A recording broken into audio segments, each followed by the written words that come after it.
എന്താ വിശേഷം? അപ്പ അറിഞ്ഞില്ലേ? ഒരു സ്ഥാപനത്തിനകത്ത് ജോലി ചെയ്യുന്ന IT വിദഗ്ധരെന്ന് പറയുന്നത് IT ഓപ്പറേറ്റിംഗ് സ്റ്റാഫാണ്. എനിക്ക് വിദ്യാഭ്യാസമേ ഉള്ളൂ, വിവരമില്ല ഇപ്പൊ എനിക്ക് മനസ്സിലായി. AMC എന്ന് പറയുന്നത് എന്തിനാണ്? ഓപ്പറേഷൻ അല്ല. ഷാൻ ഇവിടെ തെറ്റിദ്ധരിപ്പിക്കാൻ ശ്രമിച്ചതാണ്. ജോലിക്കാരാണെങ്കിൽ കോൺട്രാക്ട് ആണ് AMC. തരം പോലെ മാറരുത്. താങ്കൾ പറഞ്ഞത് ഡെവലപ്മെന്റ് ആണ്, മെയിന്റനൻസ് ആണ്, മാനേജ്മെന്റ് ആണ്. അവതരിപ്പിച്ച അദ്ദേഹത്തെ വികാരാധീനാക്കരുത് കല്യാണിയമ്മ. ഞാൻ പറയട്ടെ, ഒരു IT എന്ന് പറയുന്നത് എങ്ങനെ പ്രവർത്തിക്കുന്നതിന്റെ അടിസ്ഥാനത്തിലാണ് ഞാൻ സംസാരിക്കുന്നത്. ഒട്ടനാണല്ലേ, മനസ്സിലായി. ITക്ക് വേർഷൻസ് ഡെവലപ്പ് ചെയ്യും, പുതിയ ഡിമാൻഡുകൾ വരും, അതനുസരിച്ച് അവരുടെ റിപ്പോർട്ടുകൾ ജനറേറ്റ് ചെയ്യുന്നതിന് വേണ്ടി പുതിയ റിക്വയർമെന്റ് വന്നാൽ അതനുസരിച്ച് സോഫ്റ്റ്വെയറിന്റെ ഇത് മാറ്റി കൊടുക്കണം. ഒരു വലിയ തമാശ പറഞ്ഞതല്ലേ, ചിരിക്കാമെങ്കിൽ ചിരിക്കാം. അവിടെ കണക്ക് കൈകാര്യം ചെയ്യുന്ന എൻട്രി ചെയ്യുന്നയാളോ അല്ലെങ്കിൽ മറ്റു ചെയ്യുന്നയാളാണോ മാറ്റി കൊടുക്കുന്നത്? അല്ല, ടെക്നിക്കൽ ഡിപ്പാർട്ട്മെന്റ് അറിയാതെ, ടെക്നിക്കൽ എന്ന് വെച്ചാൽ സോഫ്റ്റ്വെയർ ഡിപ്പാർട്ട്മെന്റ് അറിയാതെ, IT ഡിപ്പാർട്ട്മെന്റ് അറിയാതെ ഒരു സ്ഥാപനത്തിൽ എങ്ങനെ IT മെയിൻറ്റെയിൻ ചെയ്യും, ഡെവലപ്പ് ചെയ്തൊരു സോഫ്റ്റ്വെയർ കയറ്റും എന്നാണ് ശ്രീ അനിൽകുമാർ താങ്കൾ വാദിക്കുന്നത്? അത് മാത്രമല്ല, ഞാനതൊന്നും ചോദിക്കുന്നില്ലല്ലോ, അതൊക്കെ ആ കമ്പനിയും പറഞ്ഞോട്ടെ. നമ്മുടെ മുന്നിലുള്ള വിവരം എന്താണ്? ഞങ്ങൾക്ക് ഇങ്ങനെ ഒരു സർവീസ് കിട്ടിയിട്ടില്ല എന്ന് കർത്തായുടെ തന്നെ മൊഴിയുണ്ട്. ഞാനൊരു സത്യം പറഞ്ഞ് വിശ്വസിക്കൂ. കർത്തായുടെ മൊഴിയുണ്ട് ഈ റിപ്പോർട്ടിൽ, താങ്കൾക്ക് അറിയാമത്. കർത്തായുടെ മൊഴിയുണ്ട്. ഞങ്ങൾ വിചാരിച്ചതുപോലെ ഒരു സർവീസും ഈ കമ്പനിയിൽ നിന്ന് കിട്ടിയിട്ടില്ല. പിന്നെ ഒരു കാര്യം കൂടി ശ്രീ അനിൽകുമാർ, നിങ്ങൾ AMC മാത്രമാണല്ലോ പറയുന്നത്. ഇതിനൊക്കെ മുൻപ് വീണ വിജയനെ ഈ കമ്പനിയുടെ ടെക്നിക്കൽ കൺസൾട്ടന്റ് ആയല്ലേ നിയമിച്ചത്? അതല്ലേ ആദ്യത്തെ കരാർ? ഇതിനകത്ത് എന്തോ ചുറ്റിക്കളി ഉണ്ടല്ലോ. എന്ത് ചുറ്റിക്കളി? ഒരു ചുറ്റിക്കളി ഇല്ലല്ലേ? ശരി, ആദ്യത്തെ കരാർ അതല്ലേ? ടെക്നിക്കൽ കൺസൾട്ടന്റ് ആയി വീണ വിജയനെ നിയമിക്കുന്നു. അതും കഴിഞ്ഞ് 3 മാസം കഴിഞ്ഞല്ലേ ഈ ഡെവലപ്മെന്റ്, മെയിന്റനൻസ്, മാനേജ്മെന്റ് എന്ന് പറഞ്ഞ് രണ്ടാമതൊരു കരാർ ഉണ്ടാക്കുന്നത്? ആരും അറിയത്തില്ല. ഇനിയിപ്പോ എന്തറിയാനാ, ഇപ്പോഴേ അറിഞ്ഞു കാണുമല്ലോ. ഒരു വ്യക്തി എന്ന നിലയ്ക്ക് മുഖ്യമന്ത്രിയുടെ മകൾ ആരംഭിച്ച സ്ഥാപനം, ആ സ്ഥാപനം നിയമാനുസരണമായി മറ്റൊരു സ്ഥാപനമായി കരാറിൽ ഏർപ്പെടുന്നു. ആ കരാറിൽ സേവനം ലഭിച്ചോ ഇല്ലയോ എന്നൊരു തർക്കം അവർ തമ്മിൽ ഉത്ഭവിച്ചാൽ ലഭിച്ചു എന്ന് അല്ലെങ്കിൽ നൽകി എന്ന് പറയാൻ ബാധ്യതപ്പെട്ടത് എക്സാലോജിക്കാണ്. അല്ല, നേരത്തെ അറിയായിരുന്നു മൂപ്പര് ഇങ്ങനെ തന്നെ പറയുള്ളൂ. ആ ഒരു കരാർ ഒപ്പുവെച്ച് പണം കൊടുത്തു 1.25 കോടി, വെറും ചെറിയ പൈസ ഒന്നും അല്ല, 1.25 കോടി കൊടുത്ത ആളുകളാണ് ഞങ്ങൾക്ക് സർവീസ് കിട്ടിയോ ഇല്ലയോ എന്ന് ആദ്യം പറയണം. അതും അവർ നൽകിയിരിക്കുന്ന മൊഴി ഇൻകം ടാക്സിന് തെളിവ് മൂല്യമുള്ള മൊഴി. ബോർഡാണ് അത് സ്വീകരിക്കുകയും തീരുമാനമെടുക്കുകയും ചെയ്തത്. ഇതൊക്കെ പോട്ടെ, ഞാൻ ചോദിക്കുന്നത് CPM-ന് ബോധ്യപ്പെട്ടവന്നാണ്. CPM-ന് ബോധ്യമായോ? അവിടെയാണ് ഷാനിക്ക് തെറ്റിയത്. എന്താ തെറ്റിയത്? ഞാൻ മുമ്പ് പറഞ്ഞു, ഇൻകം ടാക്സിലെ ഈ ബോർഡ് എന്ന് പറഞ്ഞാൽ ആരാണ്? അവരെവിടുന്ന് വന്നവരാണ്? അവര് രാഷ്ട്രീയമായി ഉപയോഗിക്കപ്പെടുന്നവരാണ്. ഇന്ത്യ രാജ്യത്ത് CBI, ED, ഇപ്പൊ ഇൻകം ടാക്സ് ഡിപ്പാർട്ട്മെന്റ്, ഇവരെല്ലാം രാഷ്ട്രീയമായി ഉപയോഗിക്കപ്പെടുന്നതിന് വേണ്ടി കേരള മുഖ്യമന്ത്രിയെ അപമാനിക്കാൻ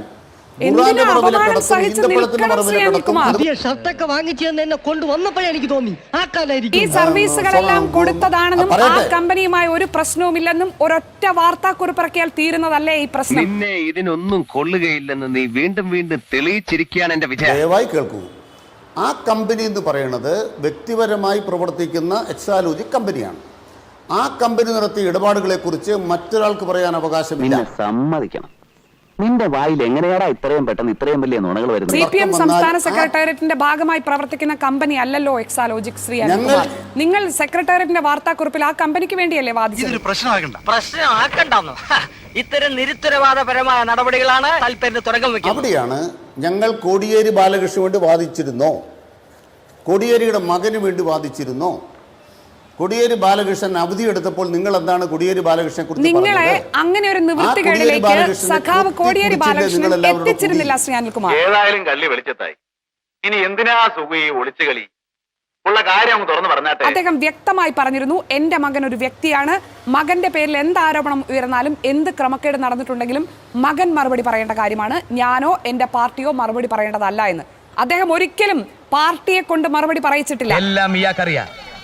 ശരിയല്ലടോ? അതെ അതെ ശരിയാണ്. നിങ്ങൾക്ക് തെറ്റിയതിന് കാരണം എന്താണെന്നറിയോ? സഖാവ് കോടിയേരി ബാലകൃഷ്ണന്റെ മകൻ അവിടെ ലഹരിയുമായി ബന്ധപ്പെട്ട് കേസിൽ പെട്ടുപോയ ഒരാളുമായി ഒരു ഹോട്ടൽ ബിസിനസ്സിൽ സാമ്പത്തിക ഇടപാടുണ്ടായി. മനുഷ്യനെ നാണം കെടുത്താനായിട്ട് ഓരോ കോമാളി വേഷോട്ടോണ്ട് ഇറങ്ങിയിരിക്കുക. ആ സാമ്പത്തിക ഇടപാട് ലഹരിക്കാണെന്ന് തെളിയിക്കാൻ വേണ്ടി ഇവിടെ വന്ന് സഖാവ് കോടിയേരിയുടെ മകന്റെ വീട് റെയ്ഡ് ചെയ്യുന്നു. ഷാനി പറയുന്ന കേട്ടാത്തൊന്നും ഞാനിതൊന്നും കാണുകയും കേൾക്കുകയും ഞാൻ ചെയ്യുന്നില്ല. ഷാനിയോട് പച്ച മലയാളത്തിൽ ചോദിക്കുന്ന ഒരു ചോദ്യം, ഏത് നിയമവ്യവസ്ഥയിലേക്കാണ് ബഹുമാനപ്പെട്ട മുഖ്യമന്ത്രിയുടെ മകളെ നിങ്ങൾ ആനയിച്ചിട്ടുള്ളത്? ഒരുപാട് കള്ളങ്ങൾ കൊണ്ട് പുതിയൊരു വിശദീകരണം ഇനി ഇവിടെ വേണ്ട. ഇവിടുത്തെ ഇൻകം ടാക്സ് ഡിപ്പാർട്ട്മെന്റിന്റെ ഉദ്യോഗസ്ഥന്മാർ, ആ ഉദ്യോഗസ്ഥന്മാർ ഉൾപ്പെടുന്ന രാഷ്ട്രീയമായി നിയമിക്കപ്പെട്ട ഇൻകം ടാക്സിന്റെ ഒരു സെറ്റിൽമെന്റ് ബോർഡ് ഒരു ഇൻകം ടാക്സ് തട്ടിപ്പുമായി ബന്ധപ്പെട്ട് പിടിക്കപ്പെട്ട ഒരു കർത്തായെ കൊണ്ടുവന്ന് ഒന്ന് നിർത്തണോ തന്റെ ഈ ബലിയാടാക്കുകയോ അല്ലാതെയോ രാഷ്ട്രീയമായി ഞങ്ങളെ ആക്രമിക്കാൻ അവരെഴുതി വെക്കുന്നൊരു സാധനം ഞങ്ങളെ കേൾക്കാത്തതായതുകൊണ്ട്, അതിൽ വീണ വിജയനെ കേൾക്കാത്തതായതുകൊണ്ട്, എക്സാലോജിക്കിനെ കേൾക്കാത്തതായതുകൊണ്ട് പ്രസംഗം എഴുതി പണിച്ചോണ്ടൊന്നും കാര്യമില്ല. ആന കരിമ്പിൻ തോട്ടത്തിൽ ഇറങ്ങിയ പോലെ അതുമായി ബന്ധപ്പെട്ട് വിധിയല്ല, അവരെഴുതി വെച്ചിരിക്കുന്ന ഒരു വാറോല മാത്രമാണ്. ആ വാറോലയ്ക്ക് മറുപടി പറയാൻ ലോകത്തൊരാൾക്കും ബാധ്യതയില്ലാതിരിക്കെ ഇത് രാഷ്ട്രീയമായ കടന്നാക്രമണമാണ് എന്ന CPM-ന്റെ നിലപാടിൽ ഞങ്ങൾ ഉറച്ചു നിൽക്കും. നാശത്തിലേക്കാ നിങ്ങൾ പോകുന്നത്. ഇല്ലെങ്കിൽ മറ്റൊരു തെളിവ് നിങ്ങൾ ഹാജരാക്കൂ.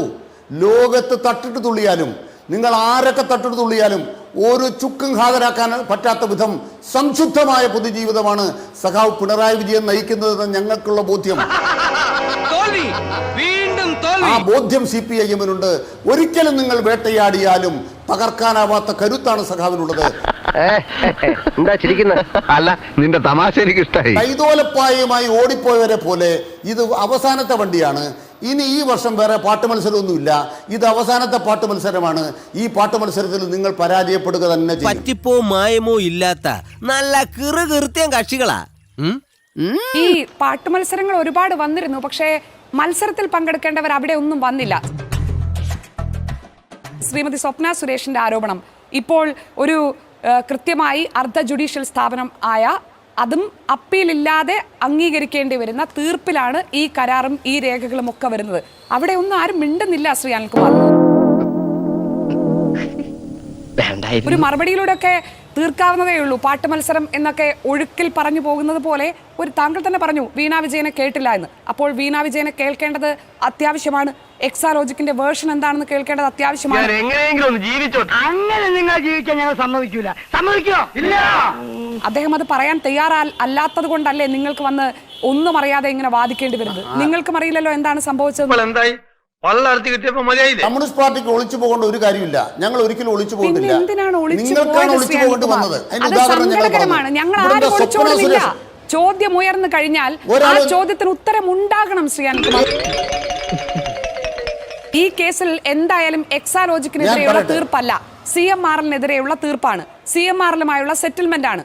അതിനകത്ത് ആരും ആരെയും കുറ്റപ്പെടുത്തിയിട്ടില്ല. പക്ഷെ കൃത്യമായി എഴുതി വച്ചിരിക്കുന്നു ഈ ഇടപാട് അംഗീകരിക്കാനാകില്ല. എന്റെ ഈശ്വര, എന്റെ ജീവിതത്തിൽ ഞാൻ ഇങ്ങനെ ഒരു പുലിവാൽ പിടിച്ചിട്ടില്ല.